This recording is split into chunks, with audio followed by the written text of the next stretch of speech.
가슴 어딘가에 뭔가 꽉 막힌 느낌이 있으십니까? 억울한 일이 있는데 말도 못하고 속으로만 삭히고 계십니까? 그 분노가 어디로 갈 것 같습니까? 밖으로 나가지 못한 그 화는 반드시 몸 안 어딘가에 쌓입니다. 그것이 화병입니다. 그리고 그 화병이 모든 병의 뿌리가 됩니다. 한 분의 이야기를 드리겠습니다. 70이 넘으신 분이 오랫동안 여러 가지 병으로 고생하셨습니다. 위장병에 고혈압에 불면증까지. 병원에서는 별다른 원인을 찾지 못했습니다. 그런데 어느 날 스님과 이야기를 나누다가 이분이 수십 년 동안 남편에 대한 억울함을 가슴 안에 묻어두고 사셨다는 것이 드러났습니다. 말도 못하고 풀지도 못하고 그냥 꾹꾹 눌러 참으셨습니다. 스님께서 말씀하셨습니다. 그 억울함이 몸속에 쌓여 있습니다. 그것이 나와야 병도 낫습니다. 그분은 그날 처음으로 수십 년 동안 참아온 것들을 눈물로 쏟아내셨습니다. 그 후 몸이 조금씩 달라지기 시작했습니다.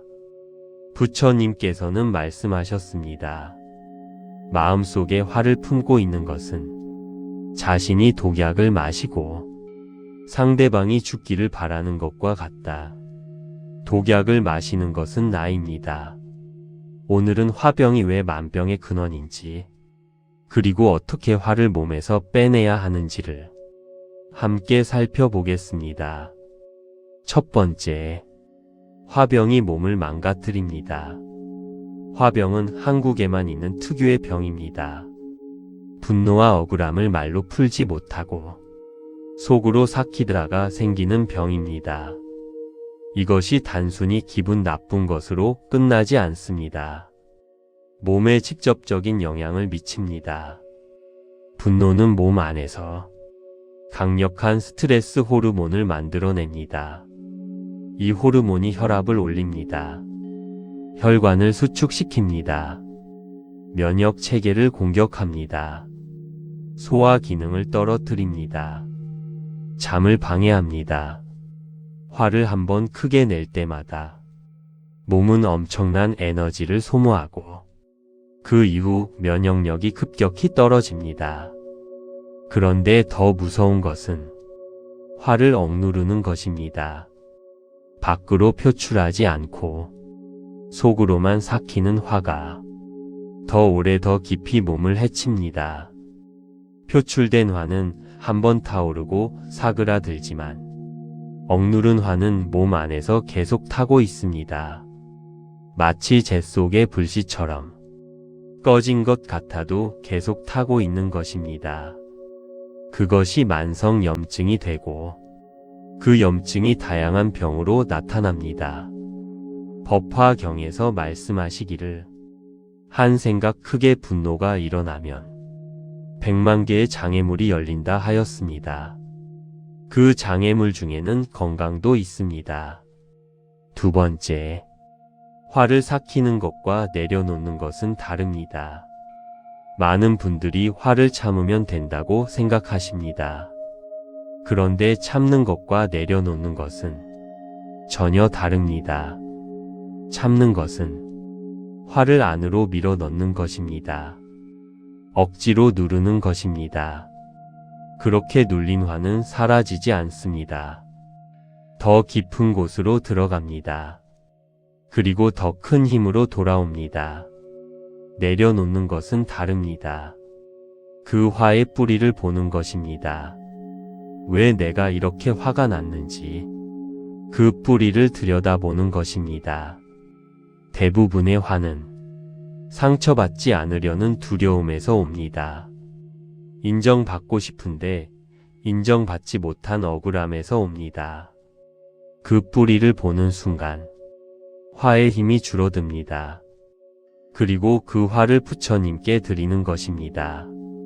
내가 해결하려 하지 않고 부처님께 맡기는 것입니다. 그것이 진짜 내려놓음입니다. 원효 대사께서는 말씀하셨습니다. 화를 참으려 하지 말고 화의 근원을 보라. 근원을 보는 순간 화는 연기처럼 사라진다. 세 번째, 화병을 치료하는 부처님의 방법이 있습니다. 첫째, 눈물로 푸십시오. 억울함이 쌓여 있을 때 혼자 있는 시간에 그 억울함을 꺼내어 보십시오. 말로 해도 되고 글로 써도 되고 그냥 눈물로 흘려보내도 됩니다. 억눌린 감정이 밖으로 나와야 몸 안이 비워집니다. 눈물은 몸 안의 독을 씻어내는 가장 자연스러운 방법입니다. 둘째, 그 사람을 위해 기도하십시오. 나에게 상처를 준 사람을 위해 나무 관세음보살을 외워 보십시오. 처음에는 억지로라도 하십시오. 그렇게 하다 보면 어느 날 그 사람에 대한 마음이 조금 가벼워집니다.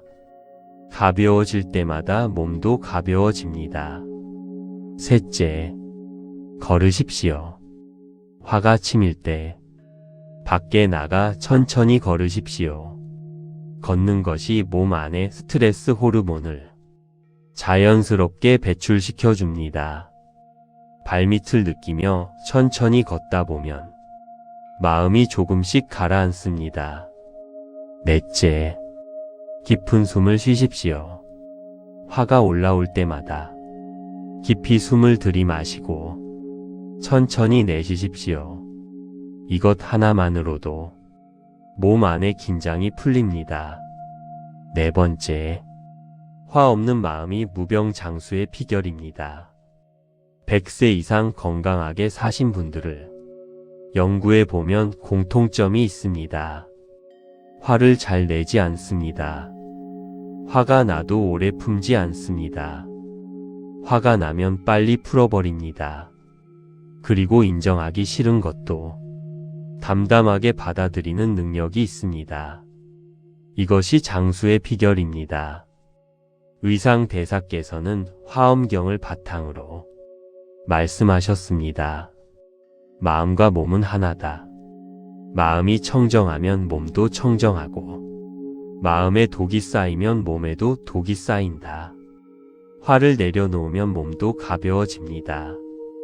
화병이 사라지면 많은 병들이 함께 사라집니다. 실제로 오랫동안 원망하던 사람을 용서한 뒤 오랫동안 앓던 병이 나은 사례들이 많이 전해져 옵니다. 이것은 우연이 아닙니다. 마음과 몸이 하나이기 때문에 생기는 자연스러운 결과입니다. 다섯 번째, 일상에서 실천할 수 있는 화병 예방법입니다. 첫째, 매일 아침 오늘 하루 화내지 않겠다는 서원을 세우십시오. 작은 서원이지만 이 서원이 하루 동안 나를 지켜줍니다. 둘째, 화가 날 것 같은 상황을 미리 파악하십시오. 어떤 상황에서 내가 화가 나는지 알면 그 상황에서 미리 대비할 수 있습니다. 셋째, 염불하십시오. 나무와 미타불 관세음보살을 매일 외우십시오. 이 염불이 마음을 정화합니다. 정화된 마음은 화가 들어올 자리가 없습니다. 넷째, 감사일기를 쓰십시오. 오늘 감사한 것 3가지를 잠들기 전 마음속으로 떠올리십시오. 감사하는 마음이 화가 들어오는 것을 막아줍니다. 감사와 분노는 같은 자리에 있을 수 없습니다. 감사가 채워진 자리에는 화가 들어오지 못합니다. 불자님들, 너무 애쓰지 마십시오. 극단으로 치닫지 마십시오. 지나침도 모자람도 없이 딱 적당하게 사십시오. 그 균형 안에서 삶이 저절로 풀립니다. 중도가 부처님께서 발견하신 인생 최고의 법칙입니다. 오늘 이야기가 여러분의 마음에 작은 평안이 되었기를 바랍니다. 당신의 마음에 영원한 평화가 깃들기를. 나무아미타불 관세음보살. 구독과 좋아요는 큰 힘이 됩니다. 가슴 어딘가에 뭔가 꽉 막힌 느낌이 있으십니까? 억울한 일이 있는데 말도 못하고 속으로만 삭히고 계십니까? 그 분노가 어디로 갈 것 같습니까? 밖으로 나가지 못한 그 화는 반드시 몸 안 어딘가에 쌓입니다. 그것이 화병입니다. 그리고 그 화병이 모든 병의 뿌리가 됩니다. 한 분의 이야기를 드리겠습니다. 70이 넘으신 분이 오랫동안 여러 가지 병으로 고생하셨습니다. 위장병에 고혈압에 불면증까지. 병원에서는 별다른 원인을 찾지 못했습니다. 그런데 어느 날 스님과 이야기를 나누다가 이분이 수십 년 동안 남편에 대한 억울함을 가슴 안에 묻어두고 사셨다는 것이 드러났습니다. 말도 못하고 풀지도 못하고 그냥 꾹꾹 눌러 참으셨습니다. 스님께서 말씀하셨습니다. 그 억울함이 몸속에 쌓여 있습니다. 그것이 나와야 병도 낫습니다. 그분은 그날 처음으로 수십 년 동안 참아온 것들을 눈물로 쏟아내셨습니다. 그 후 몸이 조금씩 달라지기 시작했습니다. 부처님께서는 말씀하셨습니다. 마음속에 화를 품고 있는 것은 자신이 독약을 마시고 상대방이 죽기를 바라는 것과 같다. 독약을 마시는 것은 나입니다. 오늘은 화병이 왜 만병의 근원인지, 그리고 어떻게 화를 몸에서 빼내야 하는지를 함께 살펴보겠습니다. 첫 번째, 화병이 몸을 망가뜨립니다. 화병은 한국에만 있는 특유의 병입니다. 분노와 억울함을 말로 풀지 못하고 속으로 삭히다가 생기는 병입니다. 이것이 단순히 기분 나쁜 것으로 끝나지 않습니다. 몸에 직접적인 영향을 미칩니다. 분노는 몸 안에서 강력한 스트레스 호르몬을 만들어냅니다. 이 호르몬이 혈압을 올립니다. 혈관을 수축시킵니다. 면역 체계를 공격합니다. 소화 기능을 떨어뜨립니다. 잠을 방해합니다. 화를 한번 크게 낼 때마다 몸은 엄청난 에너지를 소모하고 그 이후 면역력이 급격히 떨어집니다. 그런데 더 무서운 것은 화를 억누르는 것입니다. 밖으로 표출하지 않고 속으로만 삭히는 화가 더 오래 더 깊이 몸을 해칩니다. 표출된 화는 한번 타오르고 사그라들지만 억누른 화는 몸 안에서 계속 타고 있습니다. 마치 재 속의 불씨처럼 꺼진 것 같아도 계속 타고 있는 것입니다.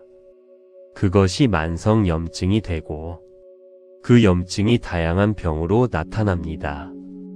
법화경에서 말씀하시기를 한 생각 크게 분노가 일어나면 100만 개의 장애물이 열린다 하였습니다. 그 장애물 중에는 건강도 있습니다.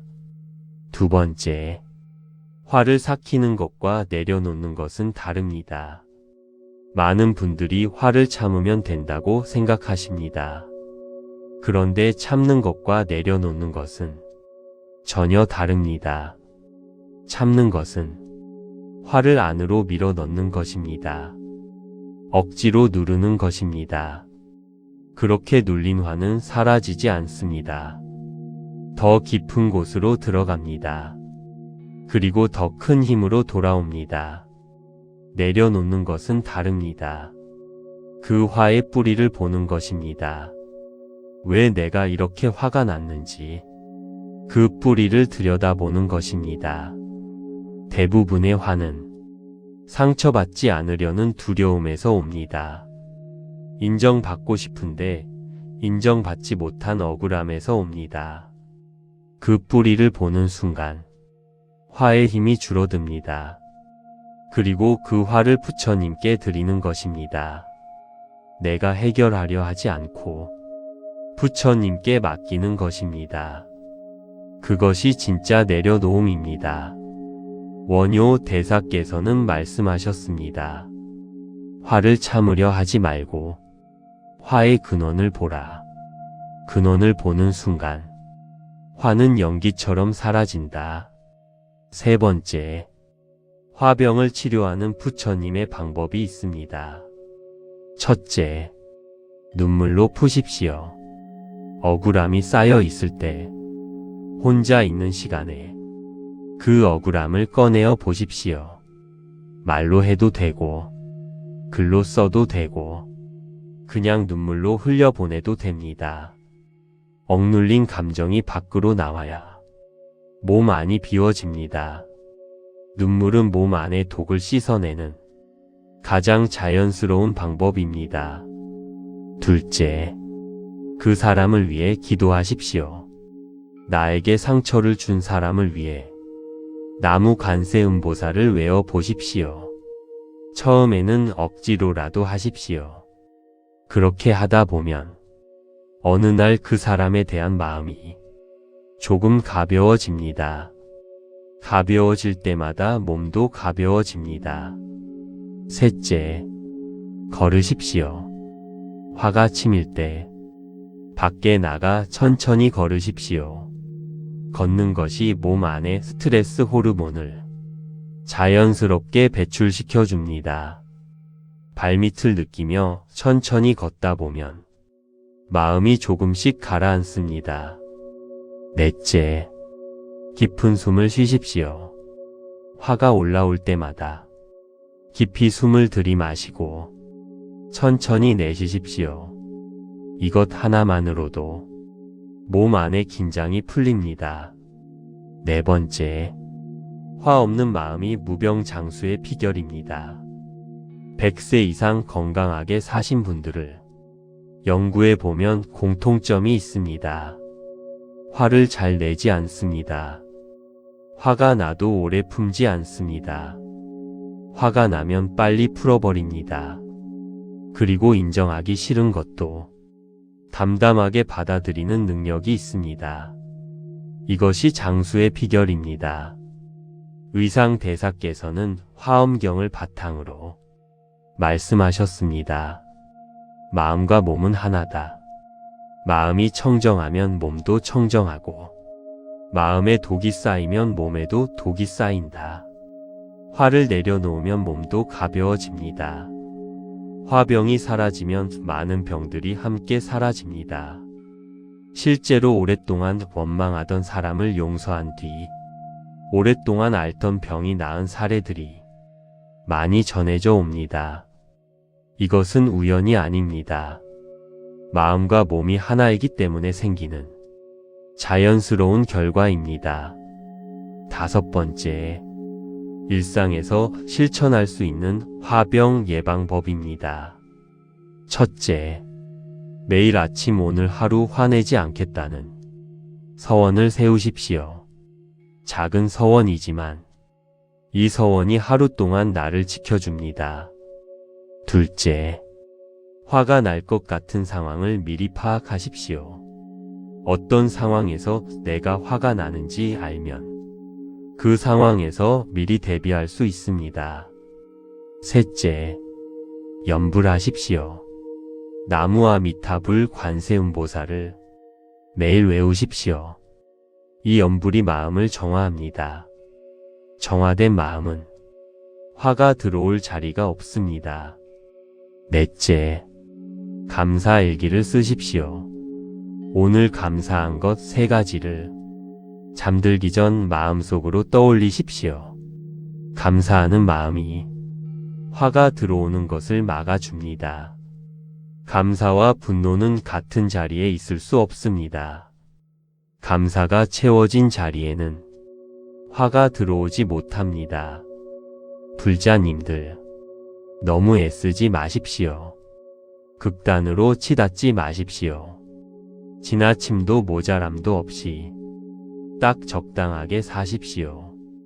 그 균형 안에서 삶이 저절로 풀립니다. 중도가 부처님께서 발견하신 인생 최고의 법칙입니다. 오늘 이야기가 여러분의 마음에 작은 평안이 되었기를 바랍니다. 당신의 마음에 영원한 평화가 깃들기를. 나무아미타불 관세음보살. 구독과 좋아요는 큰 힘이 됩니다.